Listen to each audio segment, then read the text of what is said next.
আপনি কি ভবিষ্যতে ধরনের অন্যায় আর করবেন? না, কখনোই করবো না স্যার। এইসব কি শুরু হয়েছে? এই ভিডিওটা না দেখলে আমি বুঝতাম না। গত কয়েকদিন ধরে ফেসবুক এবং ইউটিউবে এই ভিডিওটা ভাইরাল হয়ে গেছে। তো অনেকের প্রোফাইল এবং পেজে গিয়ে দেখলাম যে তারা সেখানে ট্যাগ দিয়েছে, হেডলাইন দিয়েছে যে এই মেয়েটাই নাকি পারভেজ হত্যাকাণ্ডের সেই ঐশী। তো আসলে বিষয় হলো আদৌ কি সে ঐশী কি না, আর যদি ঐশী না হয়ে থাকে তাহলে এই মেয়েটাকে আমি গতকালকে প্রায় 3 থেকে 4 ঘন্টা রিসার্চ করার পর এই মেয়েটার আমি পরিচয় পেয়েছি।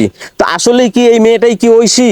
সর্বপ্রথম আমি দেখাতে চাই প্রাইম এশিয়া বিশ্ববিদ্যালয়ের শিক্ষার্থী জাহিদুল ইসলাম পারভেজকে যারা হত্যা করেছিল এবং এই হত্যাকাণ্ডের সঙ্গে যে মেয়েটা জড়িত ছিল ঐশী, এই হচ্ছে তার ঐশীর অরিজিনাল ফটো। এবং এই ঐশীর আরও কয়েকটি ফটো আছে, যেমন এই যে আর একটা ফটো, এই ফটোটাই হচ্ছে ঐশীর ফটো। এখন ভিডিও ফুটেজটা যেটা আপনারা একটু আগে যেটা দেখলেন এবং ফেসবুকে অ্যাভেলেবেল যেটা ভাইরাল হয়ে গেছে, এই মেয়েটার সঙ্গে ঐশীর চেহারার অনেকটা মিল রয়েছে। অনেকে আবার দাবি করতেছে যে না, এইটাই হচ্ছে সেই অরিজিনাল ঐশী। বেশ কিছুক্ষণ সময় নিয়ে একটু রিসার্চ করে দেখলাম যে না, এই মেয়েটা ঐশী না, এই মেয়েটা হচ্ছে, এর নাম হচ্ছে স্বর্ণা। এই মেয়েটা গত 2024 সালের 17ই নভেম্বর ঢাকা মেডিকেল কলেজে সে আটক হয় একজন ভুয়া ডাক্তার হিসাবে। ওই দিন ঢাকা মেডিকেল কলেজের দায়িত্বরত আনসার সদস্যরা এই ভুয়া ডাক্তার স্বর্ণাকে আটক করে। তখনকার সময়ে সাংবাদিকরা যখন এই ডাক্তারকে ইন্টারভিউ নিচ্ছিলেন, তখন কিন্তু সেই স্বর্ণা কথিত ভুয়া ডাক্তার মিডিয়ার সামনে ক্ষমা চাইতেছে এবং সে স্বীকারোক্তি দিয়েছে কখনো সে আর এই কাজ করবে না।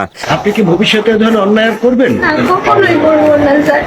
কিন্তু ইদানিং সময়ে গত 2-3 দিন ধরে ফেসবুক এবং ইউটিউবে এত পরিমাণ ভাইরাল হয়ে গেছে এই ভিডিওটা, এবং কিছু কিছু কন্টেন্ট ক্রিয়েটর এবং কিছু কিছু লোক এই ভিডিওতে টাইটেল ট্যাগ লাগিয়ে দিয়েছে যে এই মেয়েটাই নাকি ঐশী। তো এখন আমার একটা কথা হলো ভাই, যে প্লিজ আপনারা এই প্রোপাগান্ডা ছড়াবেন না, আপনারা প্রোপাগান্ডা ছড়াবেন না। বরং আপনি যদি সেই অরিজিনাল পারভেজ হত্যাকাণ্ডের সঙ্গে জড়িত যে যে মেয়ে ছিল, একটার নাম ঐশী আর একটা নাম হচ্ছে টিনা, আপনি যদি ঐশীকে অথবা টিনাকে যদি খুঁজে পান বা আপনার সামনে যদি পড়ে, আপনি দ্রুত আপনার নিকটস্থ থানাতে আপনি অভিযোগ করেন, দেখবেন যে খুব তাড়াতাড়ি তাদেরকে গ্রেপ্তার করেছে। এছাড়াও আমরা গত 3 থেকে 4 দিন আগে দেখলাম যে পারভেজ হত্যাকাণ্ডের সঙ্গে যে মূল হোতা ছিল তাকে কিন্তু আটক করা হয়েছে। অলরেডি তাকে আটক করে প্রশাসন তার 5 দিনের রিমান্ডে নিয়েছে।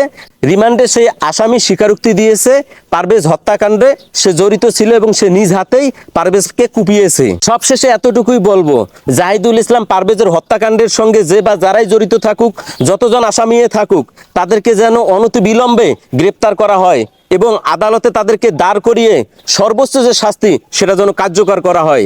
এ বিষয়ে আপনাদের ব্যক্তিগত মন্তব্য কি, অবশ্যই আপনারা ভিডিও কমেন্টে গিয়ে জানাবেন।